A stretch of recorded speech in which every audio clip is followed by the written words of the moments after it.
Alert forecast with meteorologist Cyle Dickens.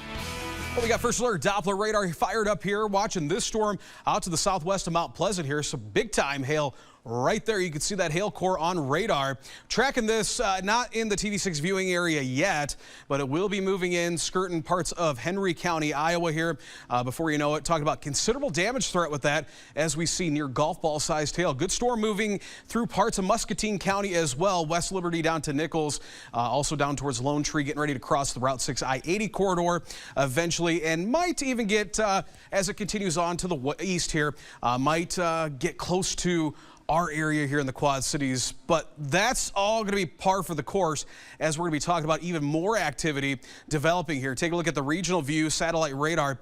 You see we got a front out here, and you can see all these popping cumulus clouds. We're seeing more and more development as the evening goes on, especially up here to the north as well. Looks like a line will start to form here east of Des Moines along the I-80 corridor. And what we're going to see with that is the potential for maybe some damaging winds and hail. Can't rule out an isolated tornado either. In fact, we've been seeing some, noticing a little bit of spin going on in that storm down near the Ottumwa area. So we're going to continue to watch that. Again, isolated storms will develop here, like that one moving into Muscatine County. So out ahead of the main line, we could see some additional development throughout the evening. 90 hot degrees. It was a very hot one today. We're noticing that dew point on the increase. That's that moisture content in the atmosphere. We need a good dew point to get those storms really going. And yeah, we could see some good rain with these as well. Exact track. I think exact track is going just a little bit further south than what I think this line is going to move. I think we will see this fill in all the way up to the Wisconsin-Illinois border and move into the TV6 viewing area here about 6 to 8 o'clock. It's got this thing, I think, a little sped up here. I think that's going to move through, and I think most of our hometowns will see some good rain, and we'll have that potential for maybe some severe thunderstorms as well. Once we get to the overnight hours, talking about midnight to 1, 2 o'clock in the morning, we will see the back end of that. That front will finally move through. Yeah, we could see a pop-up storm on the back end of that, but nothing severe. Once that front moves through and we drop that temperature, that's when we're going to see that severe weather threat end. Now, as we get into tomorrow, we're not going to be through with the storms. We might see some passing rain showers.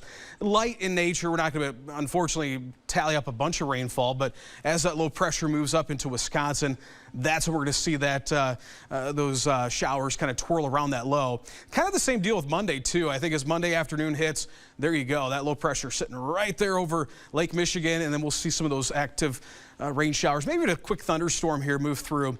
So yeah, not a washout, but definitely could see some rain showers throughout your next couple days on top of this. This is a new update here. I'm going to blow right past this because I think that is way off.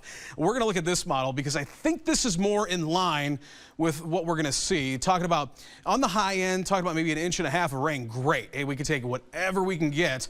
And I think on the lower end, we're going to be talking about maybe 1/2 inch to maybe 1/4 inch at the absolute lowest. So everybody's going to see some rain. Again, we'll take whatever we can get.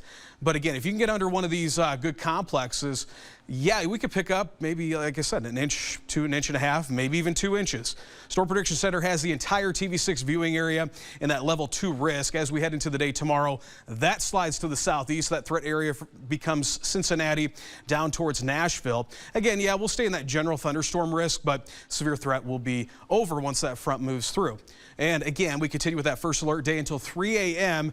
Damaging winds, hail, maybe some isolated tornadoes possible as we get this complex to move through. Talking about temperatures reaching 66 degrees. We'll start to tumble that temp a little bit. Only getting 80 tomorrow. It's actually going to be one of the coolest days we've seen in some time. That cold weather is going to continue as we start off the work week. Talking about 80 on Monday.